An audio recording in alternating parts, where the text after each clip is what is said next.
Okay. What did you have for breakfast? So, evil. Evil. There's nothing. No, cool, okay, go That's for what it. you. But when you test sound, that was always when the sound person plugs in and starts recording for sound. You say, "What did you have for breakfast?" Don't you know that? 1, 2. Yeah, 1, 2. No, I had a- For breakfast. because it also puts you at ease. It was like Oh, it it's does, the does whole it? thing. Okay. So, to fill you in, this is a story that I've never told anybody, all right? And I did something, and I've been trying to explain to myself, agonizing how I'm supposed to write it. Now, I've written certain books, and then I'll get to the It Ever Is Now. Yeah, But I've been trying to write, I've been putting off, and there's something that's been bugging me, and I've got this thing that I've done that nobody ever believed, and it's the biggest thing I've done in my life, and this is my one achievement, I'm really proud of what I did, okay? And even though I'm the only one in the world who thinks it's a grand success, and it's absolutely brilliant, and that the rest of the world thinks I'm wrong, irrelevant. I can go to St. Peter and say, "Your man, look, this is what I did, I tried to do something good for mankind." Okay? And they weren't, it just wasn't accepted. So I thought to myself, how do I tell this? And I thought, I'm going to write the story as though I am now addressing my 10-year-old self.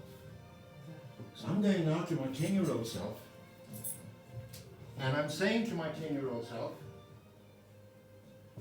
here I am, going back to Middelburg, the Transvaal, 10-year-old David, and my dear boy, I remember you, okay? You are in this horrible little boarding school, you're still wetting your bed, you don't know what the hell's going on in the world, you're an altar boy, right? You're there on Sundays, ding-a-ling-a-ling, and you're absolutely nothing, but you're 10, and I remember what you were like. Mhm.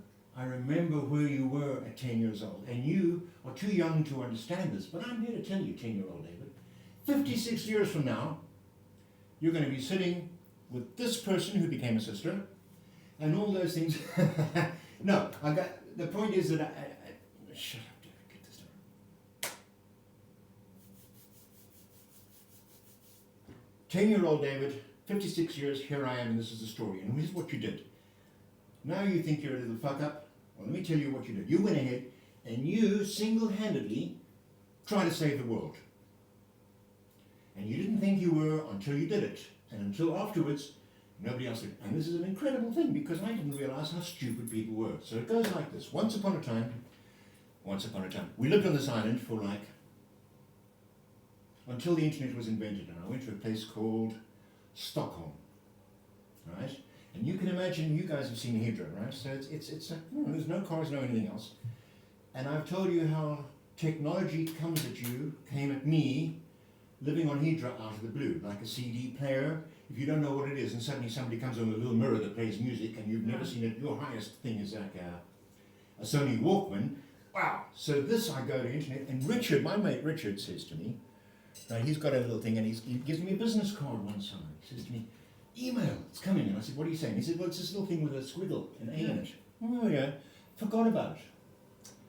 This Evian came and with her 2 kids, her son Oscar and Louisa, and they stayed in my client's house in New Zealand. They rented it for the summer. Anyway, long story short, we had a little get together where everything went rather well, and they thought I was the poorest person they'd ever met. Right? Seriously, Oscar would say to me, went to Stockholm to go and see them.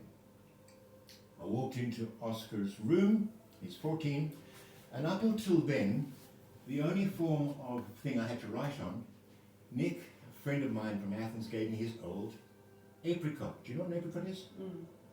The Americans don't. It was the British answer to the Apple. It was a Okay. computer with a little curved green screen and DOS and all that. So this is because I'm living on Hydra, my full extent of what computers are on Hydra. Right? So I go into Oscar's room, and first of all, he's got a little Windows 95 in colour. Yeah. Not only that, it plays music, and it does photographs, and so on and so on. So I go in, and I go, this is Oscar, and he's saying, what's this? It's called the internet. I said, yeah, Richard told me something about this. And I said, well, show me how it works. And this is, I swear this is absolutely true. He sat down, and in 10 minutes, I asked the following questions. Here's what happened. I said, this is email. He said, yeah. I said, oh, wait a minute. In my wallet, here's a Richard. Is that an email address? He said, yeah. I said, come on, he says to me, he's 14, right? Richard, hi. Off it goes. Remember, I'm coming from Hedra where there's a post office, and that's the only way, you know. Up until now, everybody be laughing at me, you know, I mean, the fax machine was it. Yeah. So, Oscar shows me this, and there's an email. Literally, a minute or so later, ding, Comes back. Richard, hey, welcome to the internet. And I'm going, wow, Yeah. do you want to reply? I said, yeah, hi, da da. So he said, so we did about 3 or 4, and it was like, Yeah. you know, your first experience. And from now, the only way I've communicated with Richard to contact me has been 3 weeks snail mail. Yeah. Okay? So suddenly, so I say to Oscar this, I go, so how much does that cost? He said, nothing. I said, what? I said, no, I mean, if I was paying for it, I'd have thank you for speaking. He said, no, it costs nothing. I said, what do you mean? I said, so how many? He said, oh, you could send 100 and it wouldn't cost anything. Right, so I'm going, I'm still thinking stamps. This is all I know in my mind. I'm going, really? And so now I'm starting to chat to Richard. And then there's photographs, and there's music, and there's all this stuff, and there's this, and this is 1995, so you can imagine the internet was still a baby, right? It was Netscape and all that, right? Mice with rollers that used to collect dust. And you had to connect the thing, and first you had to steal the phone line and block. Right. This is all brand new, so I go and I say to Oscar, I say, fuck you Swedes. He said, no, this is all over the world. I said, what do you mean? I said, no, Richard, Canada, and, you know, Canada and Sweden, you know. He said, no, you can have it in Greece. I said, what? He said, oh yeah. I said, what do you need? He said, you need a computer, electricity, and a phone line. Now, I waited 5 years for a phone line, but I had a phone line. Electricity we had on the island, and a computer could be bought. Yeah. And I said, are you sure? And he said, yeah, you could be in, I said, out of Mongolia? He said, you could be in the North Pole or whatever it is. I know. He said, you got those 3 things and it'll work. I said, I don't want to hear any more. Nothing. That was it. I can bring this to Hedra. And so I'm not going to get into this story for a long period, but it was a long fight. I came back with this idea. Of course, I never had any money or anything else, and it was my friend who'd retired as a Swedish guy from advertising. And his wife used to work for me in the Bahia. She was a waitress. And it was as if they were friends forever and ever. They were like, so he'd retired, and he said he wanted to do something in his own retirement. So I said, this internet. So I assumed being Swedish, where I just discovered the internet, he knew everything about it. So he said, we're going to business. I went to the mayor, and I told him about this, and the mayor was a friend, Costa, and he said he'd heard about the internet. However, the island in its, whatever it was, like, we got the fax machine, we don't need this. I'm not going to go into the stories about how it was accepted, but it was accepted because I took The rhubarb. a photograph of rhubarb with Princess Di, and then I sold a house, and it was suddenly this mad internet thing really worked. Now here's what happens to me. I go down to my little office every morning. It's in the square, lemon trees outside. I've got the apartment next door that I've rented. I wanted to open it in the Demos, the municipality. Okay? I said, I will bring the computers, but you've got to give me the room, because I want to open a newspaper, and I'm going to call it the Hedranet, because it was a network, the Hedranet, and you guys, and I will promote Hedra for tourism all over the world on this new gimmick. Costa said yes, and he said, we will give you a room. I said, give me the room, you pay for electricity, I'll bring the computer, and I'll do it all, and I'll learn about this. But in order, being Greece, they had to present it to the committee, and the committee had to sit at a long table, which only met in March or something. But my name was on a board, on the town board, to say, David Fagan and Michael Giza have applied for a grant from the municipality. And it was going to be 6 months and 6 months. But now I've got this between my teeth.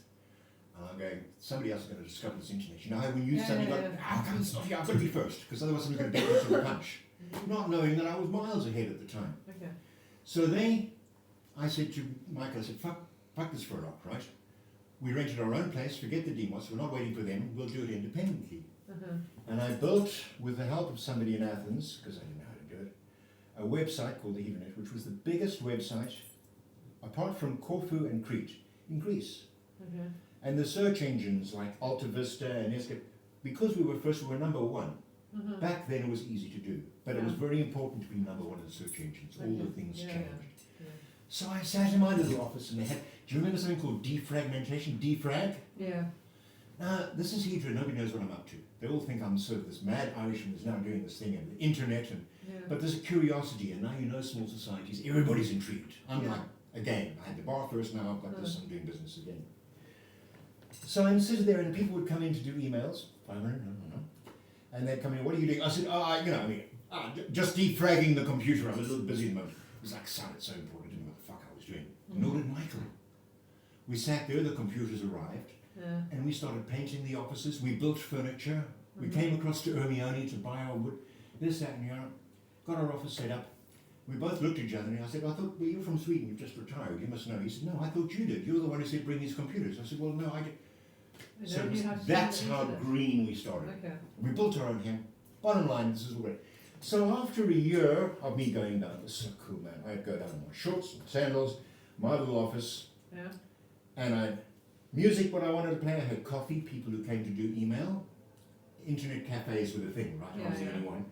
But I never charged for the coffee. It was like, come in, and I Yeah. did. And I had a thing like this called the Yellow Pages, Okay. so that people who didn't know about internet would come into my office, buy and sell furniture on the island as a Yes. second-hand, because I had a swap shop, a book, Yeah, second-hand okay. bookshop once on the island. Okay. Okay? So this was just my life. And then I started, as more and more people got it, I heard these things. I was known, there was a poem written in the back of it, of the book. It's called David. Okay. And that poem was written by a poet called Roger Green. And it's David, David. I was called on for anybody and everything, David. And my thing was, I'm sitting here and I was like, I'd suddenly get these emails, because now it was known, you know. Oh, hi, is so-and-so on the island? Which is fine. Yeah, it was exciting, come on. Yeah. Anyway, and then what time are the boats? And then I'll be here next week, and suddenly I find myself with lots of little Coordinating. I'm suddenly back to David. Now I had got an office, I had my own business, not to be your man in Havana, as I was called. Yeah. And I'm going, people are now using the internet for petty things. I'm starting to see people bitching at each other and little island gossipy things, and I'm going, with this amazing tool that I can only tell you is beyond my imagination. And then I'm dying David's again. I think, what a fucking waste of a really good tool. Yeah. Okay? Now my background in Africa, this is why it's kind of important. First of all, journalism, for reasons that had nothing to do with anything else. It was not because I wasn't any good at it. My heart wasn't in journalism for a number of reasons. Then I went into advertising with regional papers, which means we focused on narrowcasting, which was a new concept back then. Because everybody in advertising wanted broadcasting. Your magazine has 2 million readers, therefore you were the best. Yeah. We were saying that doesn't mean anything. Actually, if you want to sell your things in Germiston, you've got to sell in the Germiston newspaper. It's called regional. And we actually said, Noel Coburn was the guy. I learned all this. So I knew about narrowcasting, I knew about regional newspapers, I knew about advertising. I had my internet website. I said to these guys, go around, take an advert. And they said, you're not going to take an advert. And I'm going to print the middle page of the website is printable with coupons. And what you do is this bar, happy hour, present this coupon, they'll cut it out, and it's worth €1, whatever it was, or drachmas and those things. And, you got a 10% discount if you come into my jewellery shop. And I said, what will happen? It'll A, prove to you that your advertising that you've paid for me works. B, when your tourists walk in off the street, Ella, please, you give them a 10% discount. Just, yes. I said, so just pretend. They walk into this, or they go in for a happy hour. So they're trying to sell that concept of a printout page. I mean, I fought everything. There was a passport that I tried to do, the Hedra passport. Up to here with it, right? But it was a success. But I was saying after 3 years, 2 years. So then I'm now thinking, what a waste of this marvelous tool. My background is, this is like the biggest invention. To me, it was bigger than the wheel, the fire, and as big. And we're starting to fuck it up. So I get this Time magazine. Brian, who you've met, subscribed to Times, only on the island. And so when they finished with the Times, they give them to me. So I got this, I have it somewhere, Time magazine, and on the front, I'll never forget, there was a cartoon of a light bulb. Yeah. And it said, big ideas are great ideas. And on the bottom of the front page of cover, Time magazine, there must have been like about the big, you know what Time Yeah. Scientists thought doomsday, we were going to Bottom line, the headline was like I said, scientists actually thought we were going to die for 3 days. Yeah. And then it turns out that this asteroid called Apophysis, which is coming the end of this decade, Yeah. 2027. was going to miss us. So I go to my journalism comes in, I go, wait a minute, what's the fucking matter with this, guys? Big ideas, blah, blah, because there was no big splash. The bottom, I think to myself, every single thing on this earth was going to get hit by Apophysis in 2000. We knew the time, the date. We know what an asteroid comes in, the time, where it's going to hit. Eastern seaboard, Australia, wherever. This is how the astronomy works. You know this, right? So the big ones, anyway. So in those days, so I looked at this article was on page 82. Okay, and there was a photograph of, there was an image of the skyline of Manhattan and a rock the size of Manhattan. Yeah. This is the The size, big one. superimposed. Yeah. And the headline went Hugh, H-W-E-W, right? Okay. Sure. Because the scientists actually thought we were all going to die at this date. Yeah. So my military background and all this, I'm going, we were all going to die, and the scientists actually said, extinction event, Yeah. this day at this time. Mm.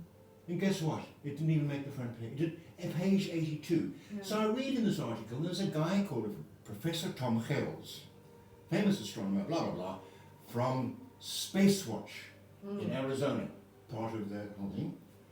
And he's quoted in Time magazine saying, well, here's the thing, we can only see 90% of the skies. Mm-hmm. We are blind to 90% at this point in time. 10%, so, yeah. Yeah. You know, we're blind to 90% Yeah. of what's out there. And I'm going, so you spotted one, so 90% is still unknown. And the more I read about this, I go, wait a minute. Also, they come out of the sun, they come out, it's three-dimensional. It's a whole different thing, right? And everything's moving. We're moving at so many thousands of miles an hour and everything. And so I did a little bit more research on it, and yes, you know, it's happened not once, but a lot of times. There was one in Tunguska, and so I started researching this. And Tom Gehrels wrote there, we only get $1.8 million from the government, and we're strapped for money. So I had looked twice. I went, I'm all aware of what an aircraft carrier costs and what the British budget. To look for, never mind the ability to stop. These guys are so strapped for money, they're only given 1.8, and this is a thing that could kill all of us. Yeah. That's when I started thinking about what we spend on shark nets, where the odds are the same, or even less. You know what I mean? Aeroplane crashes, the same as an asteroid killing you, that sort of shit. So I looked at this and I thought, this is absolutely crazy, right? So I thought about this for a little while, and I thought, this is what the internet can do. I'm going to use the internet because this is, and it just started formulating. And so I went home, and I started. This is from Dad. This is made out of rhino dung. Okay. Dad and Margie said that to me. Yes. And there's a little drawing of Kitt's Peak, and it's called Future Asteroid Interception Rocket. This was my idea. Now the idea that I had, and I wrote this to Tom Gehrels from Time magazine.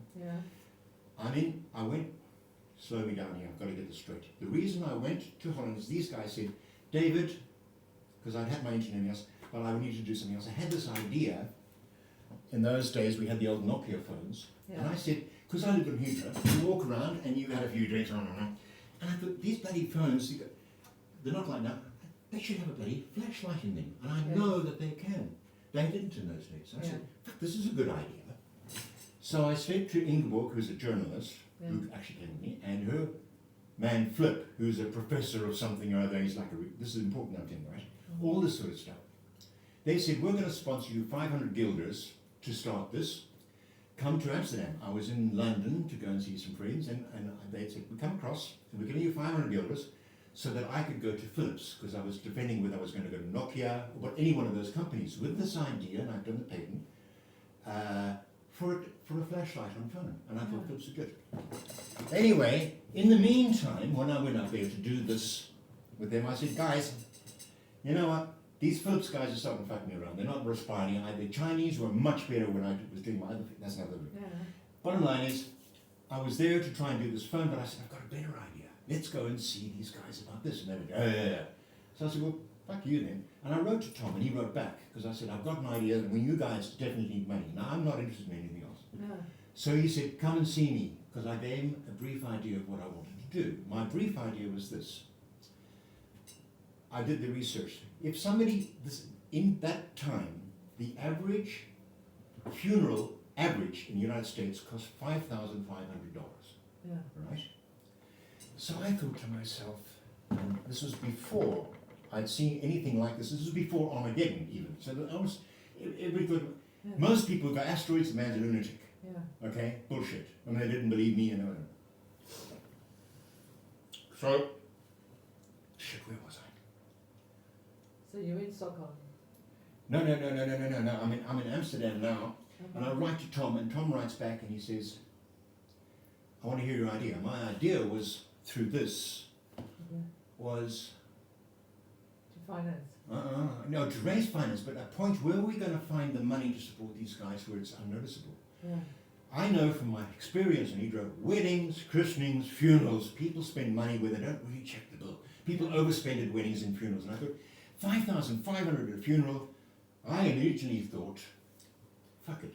Give these guys a certificate and they contribute on their death and they will get their name on a CD-ROM that will go on the cone of the rocket when, because it's not an if, Yeah. when at that point technology said it was going to be a nuclear bomb to intercept and blow up a rocket. And That's these names, you give me your $100, I will put you on the internet forever. Yeah.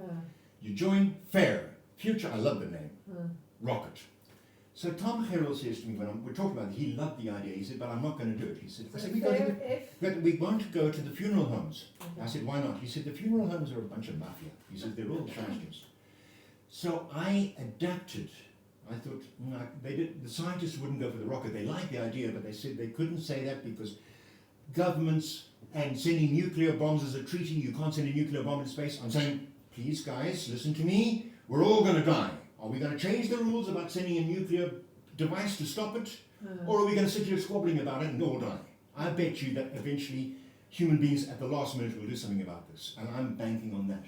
So, anyway, so I dropped it, rocket to research. And then my research was saying, because we're not building the rocket yet, first of all, we've got to find them. It's like any defense in the world, if you don't have a good radar system, forewarned and all that sort of stuff. I also said to Tom, when I was there, Tom was a really great guy. I said to him, could we have stopped the Apophysis? This is in 1998 or whenever I was over there. And he said to me, maybe, with luck, if we focused. Okay? So even then, it's maybe, and they've had that amount of warning. At that point, I'm thinking, shit, we've got 2 years warning, we can't stop it. Yeah. If we see it and it's got 6 months, we can't stop it. Mm. And since then, there have been a lot more. And because you're interested in something, you see a lot more. Yeah. And I was seeing, and there was more and more craters that were discovered as time. Yeah. So We've always been hit. so it became, and then Armageddon came out. And I thought, fuck, this is going to be great. I already had fair, Yeah. okay? That's Because there's a film called Jaws. Intersection Research. Yes. That's yeah. the name. Yeah. Future. No, she was asteroid- asking. Future asteroid interception research. Yeah. Jaws came out. And everybody stopped swimming. I mean, there was a mad panic about Yeah. sharks. Armageddon came out. Did anybody suddenly freak out about asteroids? No. No. I really thought I was made. Okay. Being #1 in the world about asteroids, which I Yeah. was. Yeah. And I couldn't figure out how nobody else was fucking doing this. Why are these guys not got money? And then I realized there was several of them. So I started writing to these guys. I wrote to a guy called Tancredi in Chile. I wrote to a guy, I forget his name, he was in Crimea at the time. I wrote to a guy called John Tate, the UK, who I'm still deal with on a day-to-day basis. John Tate is an astronomer with Space Guard, which was the British equivalent to Space Watch. Yeah. And they have a branch in Australia because they have to link all, and they're specifically looking for NEOs, near-Earth objects. Yeah. So I don't want to get too involved. I'm going to cut to the point here. I went ahead and went to the bank. I went to a bank here and I got everything set up and I registered the company and I got it so that people could pay through PayPal. And I got people to become members, but only for €15. And everybody got a unique reference number, so that it was theirs only. Fair Society it was a certificate of contribution for a thought for the future. I even had, Ah, like, these little business cards made. yeah. And I didn't want it to be like, well, okay, there, just says, thought for the future. I was like, Yeah. and I thought, you know, rather than, okay, I'm trying to downplay it, I had it. And, because I've got the reputation is now he's lost his marbles completely, Okay. Yeah. right? Now he's talking about flying rocks and he's lost it. And I'm trying to say, Definitely that is. Yeah. right? So I did, and then I thought, then something like the tsunami happened in 2004. Yeah. I already had this, right? And suddenly I realized there was phony Red Cross donations for the tsunami overnight. These fake scams popped up. It was Yes. new this before the Yeah. Nigerians started their scams. Yeah, there's always. Okay. Yeah. So I did a whole lot to prove that the money that I raised from our guys to Jay, who took photographs and bought pieces and receipts down Yeah. to the cent, so that on the website it showed that we actually buy. With stories of appreciation, Jay Tate saying, thank you so Yeah. much, we bought this particular widget for this telescope, Yeah. and it's been a great help. So your donation, here's the proof, you've Yeah. got your certificate, and I promised you're going to go on Okay. whatever rocket is eventually going out to solve it. In the Yeah. meantime, they decided not to hit it with a nuclear bomb because the chances Yeah. are it's breaking to make Make more it shit. good, Yeah. And then we've talked about gravity tractors and painting them Related and other pushing it stuff. out. Yeah. And then there was a Dinima, all that sort of stuff. But that comes later. So I'm now going to go and see Tom Gerrelson in Amsterdam, Okay. right, with Ingeborg. And suddenly Ingeborg wants to come because she's a German. She's just been down, she was grabbed by a bunch of Serbs during the war over there, right? Yeah. And Flip says to me, oh, you know, and then he suddenly got all excited because I'm going to see this famous scientist. And I said, fucking leave me alone. No, you've got to study about asteroids. And I said, this guy's a professor. Why? He said, because you're going to see, you know, and you've got to know what you're talking about. I said, I've got to know less. And he said, what do you mean? I said, all I need to know, it's like everything in life. It happened, it's possibly, and it's going to happen again. Uh-huh. Irrelevant. We cannot see them, and the boys looking for them need money. That's my job. I don't need to know how frequently, how big, how often, Yeah. what the dangers are. I don't have to study asteroids. It's not my job. My job is to give the boys doing that. If I walk into Tom Carroll's office and trying to start telling him what I know about asteroids, I'm Yeah. going to look like a complete fucking dick. Yeah. aren't I? So I hit it off like with Tom. And I mean, things that happen, I would sit on kid speakers in Indian Reserve. It's where the domes are. Yeah. And here's an experience with this old dog. We drove out to this reservation. We were sitting, it snowed, which was freaky, April, because he said, don't bring any warm clothes. So, sitting on a mountain top with Tom Gerrels. And Tom Gerrels fought the Nazis. He was a Dutch resistance fighter during the war. Okay. He launched the first thing into outer space in a balloon before Yuri Gagarin and all those guys did it. So he was a, big knob, old Tom. And Tom and I sat in an interesting talk about aliens and things, just the two of us. And I mean, Yeah. I don't know how to explain it. This is a wonderful experience that was so enriching, Yeah. and it was difficult to and Tom and I, he wrote to him, for years we'd still write for birthdays and so on. He remembered me and he liked Ingeborg. Ingeborg's big, busty Dutch blonde, And she went and gave his class in one of the lecture halls, because the Washington War was on, about who the Serbs were, because the Americans already know what a Serb was and a Croat was and all that. So we did multitasking. Okay. We stayed in the Grand Hotel, which was as guests of the University of Arizona. Uh-huh. And we went to this dome up in the mountains, and here's the thing that you'll laugh at this. So, no technology, the technology in those days, I had a camera, which was one of those, it was a wind-up little box camera thing, Yes. right? And so we took a photograph, they're on the site. Snowed. Tom has to break the ice off to get into the dome, Yeah. And I said, Ingeborg, and a couple of photographs outside, a couple of Tom, and I've got a new film, right? And we go inside and it's dark inside. He hadn't turned on the lights. So Tom and I are standing next to the telescope and there's levels, big sign inside. And I say, right, take a photograph. This is for my whole mission. And I hear, Ingeborg, yes, smile. Bzzz. She'd hit that little button that goes rewind the film. Ah. And you can't pull it. Yeah. Was it?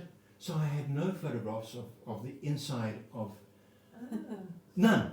Okay. Yeah. And I just thought, Frustrating. isn't that so typical? But it's by a well-known journalist on top of it. It wasn't just like Yeah. somebody made a mistake. It was Ingeborg. I mean, she's travelled the world in all sorts of Yeah. hot places. But I have a photographer with me. See, I was my own photographer. So, yes, so I got that, and then I wanted to make sure that it wasn't local. So I got friends. I had a guy on Hydro who was from Argentina, and what I would do to get it clear that this was Abdul. I had a Syrian on there. I had the mayor, which is to prove that it's authentic. I had proof for the first year that we buy things, and it's proof from the money. I made it 700 euros from whatever the first years of, and they mostly were my friends and things, and a lot of people were suspicious. This Argentinian guy had a shop selling shit, and I went down and said, I'm not joining that shit. I said, if I give you something to sell in your shop, like an old rocking chair that I restored, can I put you down as a member? Okay. So a lot of them I paid for myself to get the members. I really wanted this thing to get off. I put my heart and soul in everything. I was published in magazines. I sent things off to things. So one day I'm sitting downstairs, and I get a phone call from Germany. My mate Dermot, who was an Irish musician who'd been on the Hydro for years. And he says, that'll help your cause. And I said, what are you talking about? He says, on the BBC. I said, what? He says, the BBC World. He says, your website. Oh. I said, really? Really? So I went upstairs where the TV was. Sure enough, there was something called Click Online, which was for nerds the equivalent of Top Gear. Okay. Every Saturday, Kate Russell, who did it for 20 years, was known all over the world. She selected 4 or 5 websites from around the world, and she fair, and she's the most glowing report, all about fair, and she loved the fact that shows that we bought stuff, and she didn't realize that this was a real thing.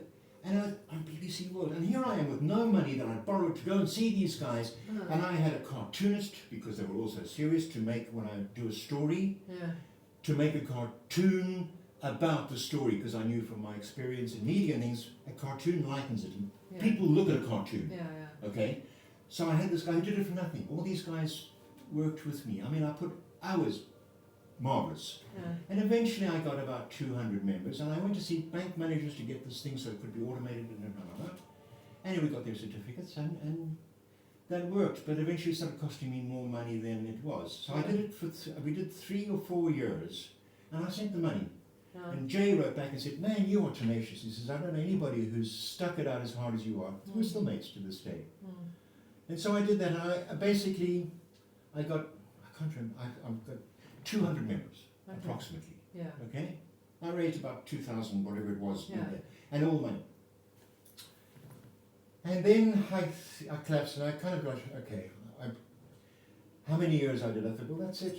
No, we want to die. We're pretty fucking stupid after all. No one cares. No, seriously, think about it. I mean, I've told you guys, this is it. And you're worried about the money. I've shown you where you can find the money from nowhere, out of funerals.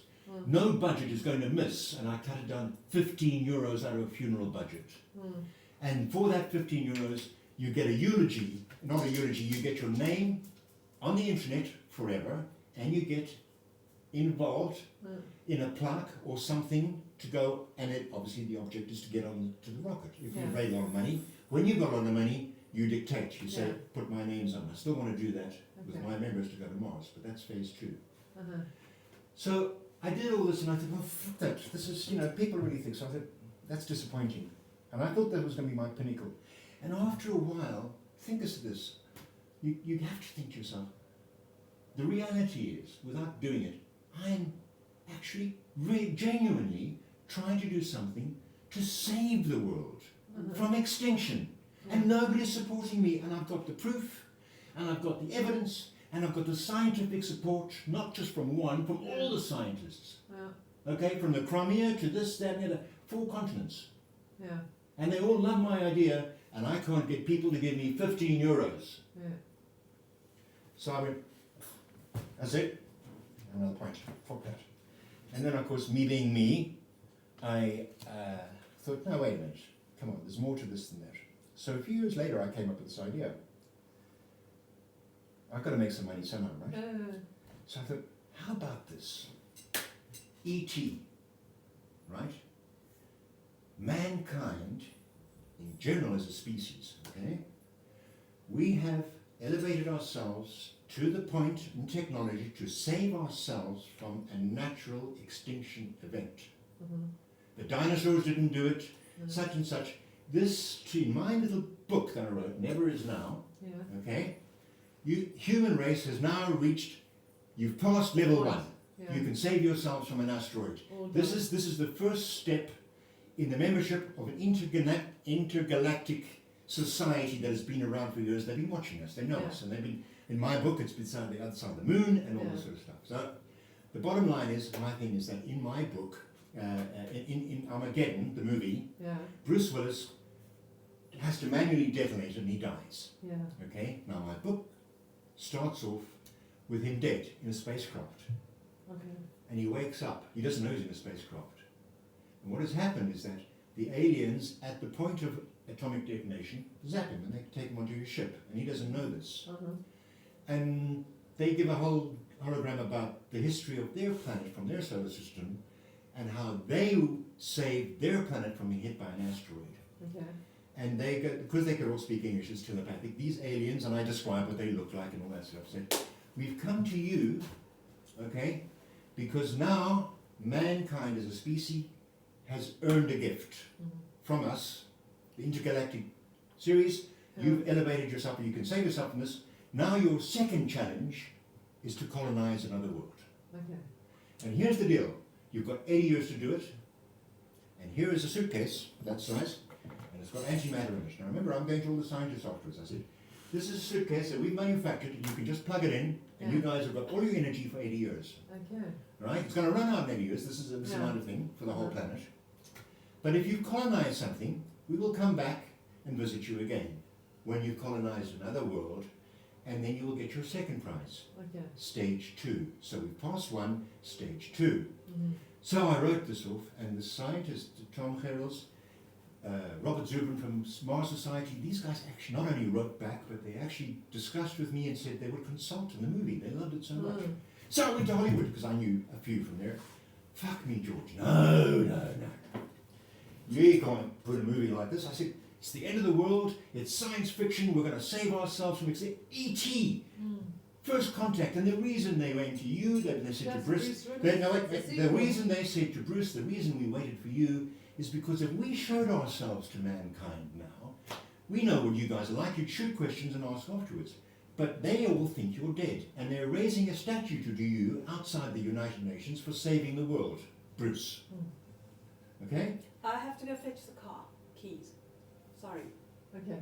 I will You be carry on back. telling me the You story. Continue. Sorry. I shall come Is back. that boring? No. It's not about being We have boring. to It's get about the- I have Oh, to. okay. Well, I'll just finish this. 'cause Yeah, it's- you carry on with me. Okay. So, where was I? So now you're in Hollywood trying to convince them about the... I was trying, yes. Then they said to me, they wanted bad guys. And at that time I thought, and they wanted a love affair. Right. You can't produce something, Yeah. it's called a treatment when you write a first Yeah, thing, yeah. right? Okay. So I turned my treatment, which is what scientists loved, and I added bad guys. I added what was then around. Yeah. Al-Qaeda, FARC, which were Yeah. in Venezuela. Yeah. Now I picked the biggest oil producing countries in the world. Okay. Venezuela, FARC, there was a group in Iraq, I can't remember whatever they were. Chechnya at the time was up, because that's Yeah. also a major oil producing. Yeah. And these 4 different terrorist groups all united because they got wind of this thing, all right, Yeah. that was going to solve the energy, and they were going to, They didn't want that. they said, they had nuclear bombs, and they said, we're going to blow up the oil fields, Okay. okay? That's what they were going to do. The bottom line is, we're going to blow up the oil fields because there was a treaty, the United Nations said, because we all did, we should now share the oil. Okay. Yeah. And so everybody said, no, we're not sharing our oil, and hence these things and Okay.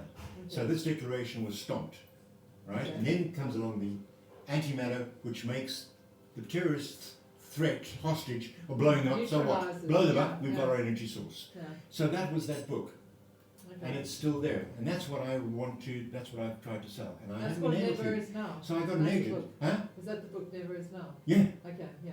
And I sent that off to an agent, and I had some people read it just last Christmas. Okay. And I they think all you told love me it, about but, that. Yeah. huh?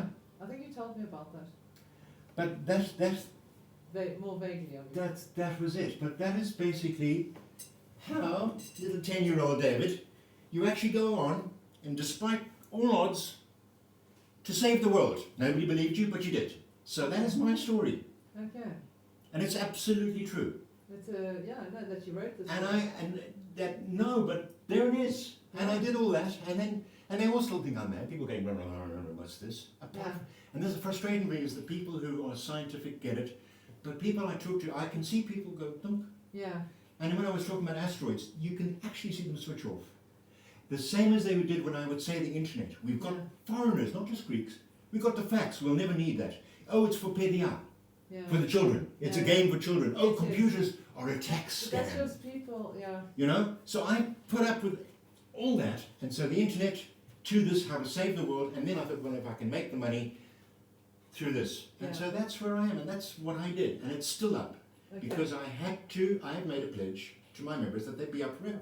Whether it Okay. doesn't matter. Yeah. And it's only, one bite of in the cloud somewhere, so I'm not asking for a lot.